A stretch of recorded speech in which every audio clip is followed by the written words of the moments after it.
Bismillahirrahmanirrahim.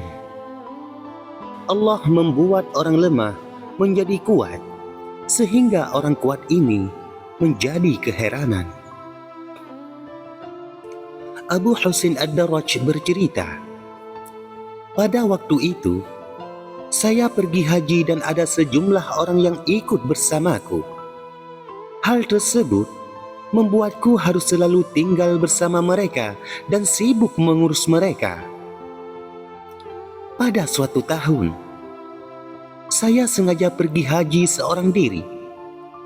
Di dalam perjalanan, saya singgah di Qadisiyah.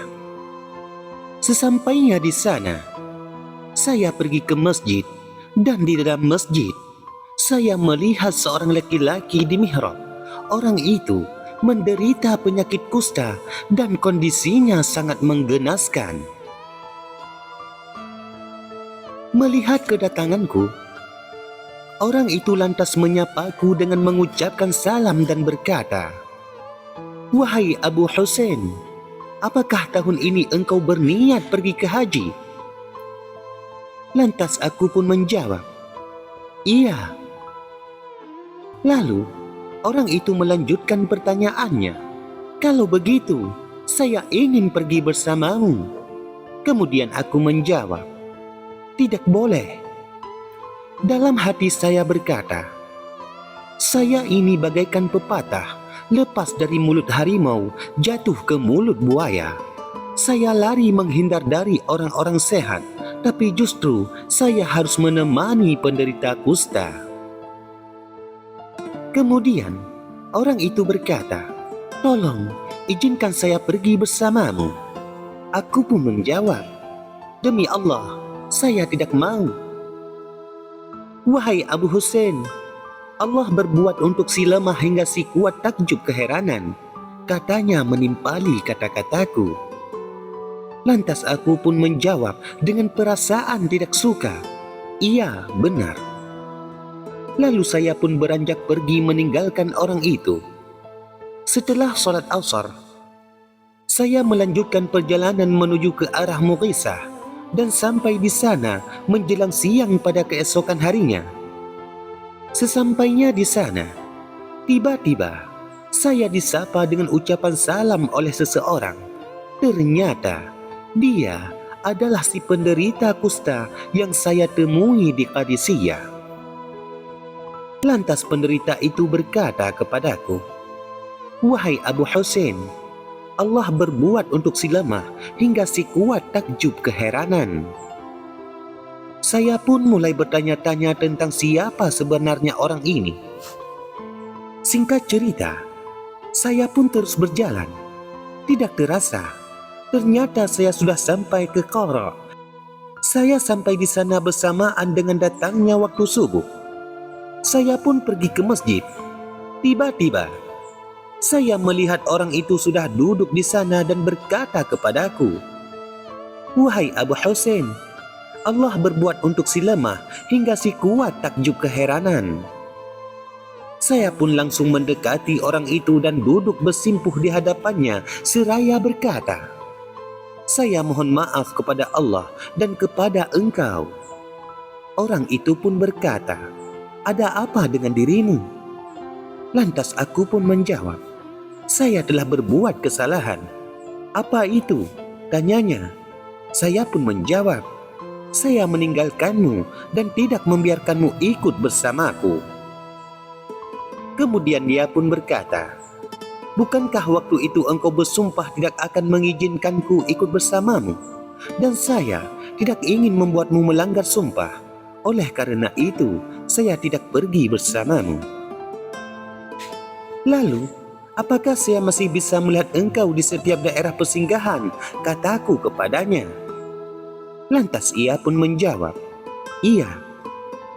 Sejak saat itu, keinginan saya hanya segera sampai di setiap daerah persinggahan supaya saya bisa melihat dan bertemu orang itu lagi. Hal itu sampai membuat saya tidak lagi merasakan lapar dan lelah karena dikalahkan oleh keinginan tersebut. Dan akhirnya, saya pun sampai di Madinah. Sejak sampai di Madinah, saya tidak lagi melihat orang itu. Setelah itu, saya pergi ke Mekah. Sampai di Mekah, saya pergi mengunjungi Abu Bakar Al-Qahtani dan Abu Hasan Al-Muzayyin. Saya menceritakan apa yang saya alami kepada mereka berdua. Kemudian, mereka berdua berkata kepadaku, "Hai tolol, orang itu adalah Abu Ja'far Al-Ma'zum. Selama ini, kami selalu berdoa kepada Allah supaya bisa melihat dan bertemu dengannya. Jika nanti engkau bertemu dia kembali, tolong jangan biarkan dia pergi, supaya kami bisa bertemu dengannya." Kemudian aku pun menjawab, "Baiklah." Pada saat kami pergi ke Mina dan Arafah, saya tidak menjumpai Abu Ja'far Al-Mazum. Pada hari prosesi lempar jamrah, di tengah-tengah sedang melempar jamrah, tiba-tiba ada seorang menyapaku, "Wahai Abul Hasim, Assalamualaikum." Pada saat melihatnya, saya merasakan ada sesuatu hingga membuat saya menjerit dan jatuh pingsan. Orang itu pun pergi meninggalkan saya. Kemudian, setelah itu, saya pergi ke Masjid Al-Khaif dan menceritakan kejadian tersebut kepada kawan-kawan.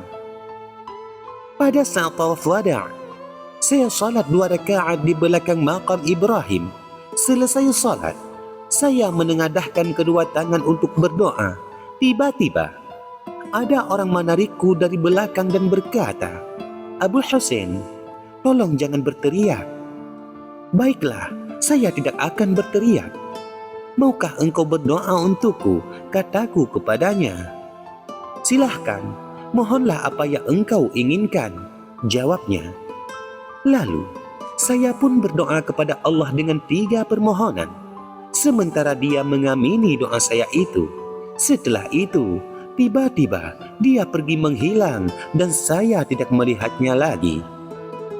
3 doa yang saya baca waktu itu adalah, yang pertama, "Wahai Tuhanku, jadikanlah saya suka dengan kefakiran, dan di dunia ini tidak ada yang lebih saya sukai dari kefakiran."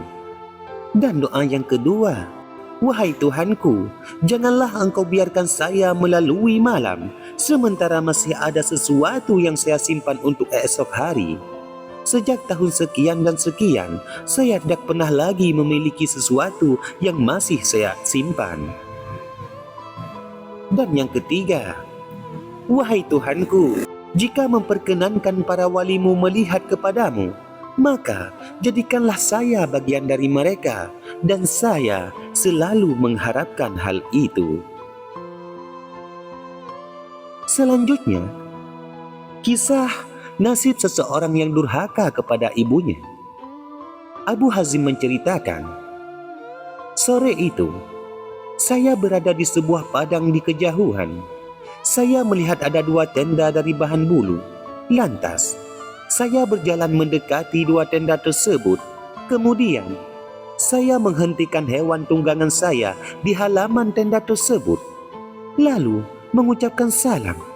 Lantas, ada 2 perempuan, satu masih muda dan satu sudah tua, keluar menemuiku. "Apakah saya bisa mendapatkan makan malam atau tempat singgah untuk bermalam?" kataku kepada mereka berdua. Salah satunya berkata, "Tidak, demi Allah, kami tidak punya apa-apa untuk makan malam. Di lembah ini, kami tidak memiliki harta apa-apa, tidak pula kambing, unta, dan tidak pula keledai." Kemudian aku bertanya, "Lantas, dengan apa kalian berdua bisa hidup?" Mereka berdua menjawab, "Dengan Allah, orang-orang saleh dan jalan." Malam pun semakin sunyi. Tiba-tiba, saya mendengar suara ringkikan keledai. Saya terus mendengar suara ringkikan keledai tersebut sepanjang malam hingga subuh.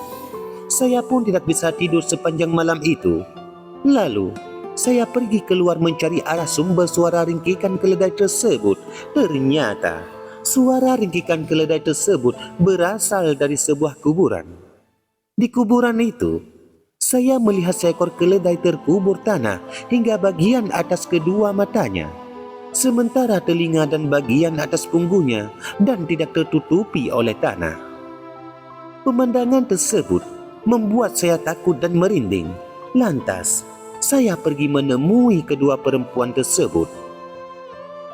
"Tolong, beritahu saya tentang keledai yang terkubur di kuburan itu," kataku kepada mereka berdua.